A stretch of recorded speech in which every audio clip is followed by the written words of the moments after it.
Bonjour.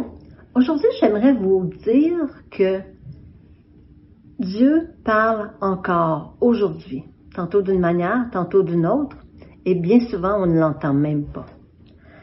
Dans Acte 10, à partir du verset 1, ça nous raconte l'histoire de Corneille, le premier païen qui a été évangélisé par Pierre. Et à peu près en même temps que Corneille reçoit une vision d'aller envoyer quelqu'un chercher Pierre, pendant ce temps, Pierre, il y a aussi une vision d'une grande table avec de la nourriture et plein d'animaux qui sont dans ce temps-là, qui sont décrits comme impurs. Et Pierre de répondre à Dieu, je peux pas tuer un animal impur, je peux pas faire ça, Seigneur, parce que je veux pas te désobéir. Puis là, Dieu le convainc qu'aujourd'hui, il va aller voir Corneille. Alors, ça c'est tout dans Acte 10, et c'est ça, Dieu lui parle à travers une vision. Et si on veut aller un petit peu plus en arrière encore, Dieu parle à Noé. Vous comprendrez que Noé, il devait construire une arche, mais une arche qui était vraiment très, très grosse. Et il devait construire ça tout seul. Il fallait que lui, tout seul, je pense que ses fils l'aidaient aussi, selon ce qui est dit, mais il devait construire une arche à 2 ou 3 étages, construit de telle façon pour y faire entrer un couple d'animaux de chaque espèce. Écoutez, c'est une grosse affaire. Moi aussi, j'aurais eu besoin d'une méchante vision pour faire ça, là. Puis, c'est un peu la même situation aussi avec Moïse, quand Dieu lui dit, tu vas aller faire sortir mon peuple de l'Égypte. C'est une grosse affaire. Moïse répond à Dieu, il dit, écoute, je suis pas capable de parler, je suis maladroit, mais Dieu a toujours une solution. Il lui dit, oui, j'ai pensé à, blablabla. Mais bref, ce que je veux vous mentionner ici, c'est que Dieu a parlé à ces hommes-là. Dieu leur a dit. Dans Joël, Dieu nous parle d'aujourd'hui. Dans Joël, et c'est répété dans les Actes aussi. Dans Joël 2, 28 et 29, je vais vous le lire parce que je veux mettre des petits accents là-dessus. Ça dit, dans le verset 28, ça nous dit, « Après cela, je répandrai mon esprit sur toute chair. Vos fils et vos filles prophétiseront, vos vieillards auront des songes, et vos jeunes gens des visions. Et même sur les serviteurs et les servantes. » Alors, est-ce que ici vous voyez que on est tous appelés, Dieu nous parle à chacun de nous.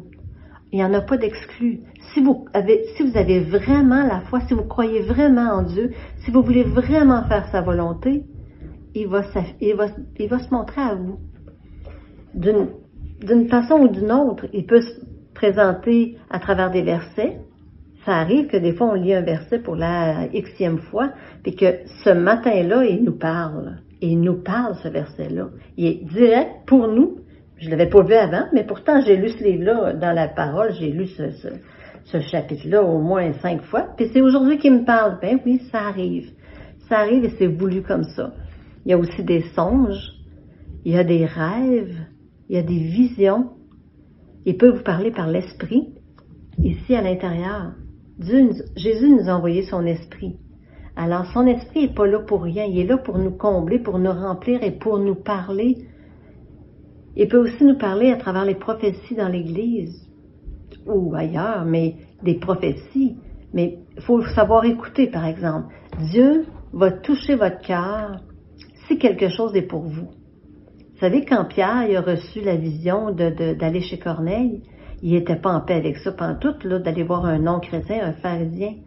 Mais Dieu l'a convaincu à l'intérieur et lui a dit, vas-y, c'est moi qui t'envoie. Je veux ça, c'est ça que je veux pour toi, Pierre. Alors, dans ces moments-là, c'est important de bien écouter. C'est important de comprendre, de savoir que Dieu peut nous parler, même à nous, chacun de nous. On est tous appelés à entendre Dieu nous parler. On est tous appelés à avoir une direction de Dieu.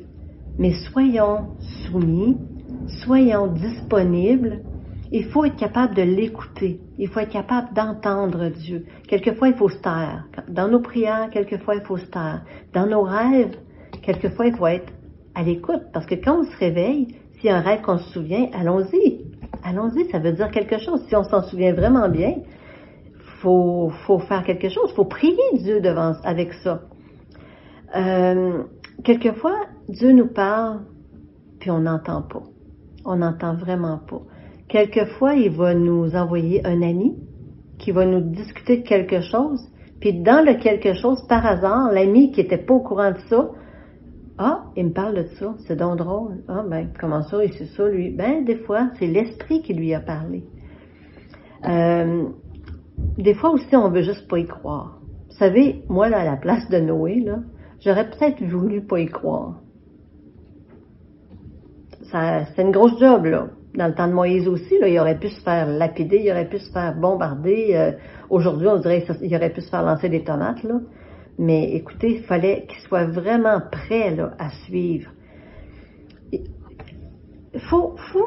Pour que ça arrive dans nos vies, là, il faut arrêter de courir. Il faut avancer avec Dieu, arrêter de courir d'un côté puis de l'autre, s'arrêter et l'écouter. L'écouter. Sur ce, je vous souhaite une excellente journée.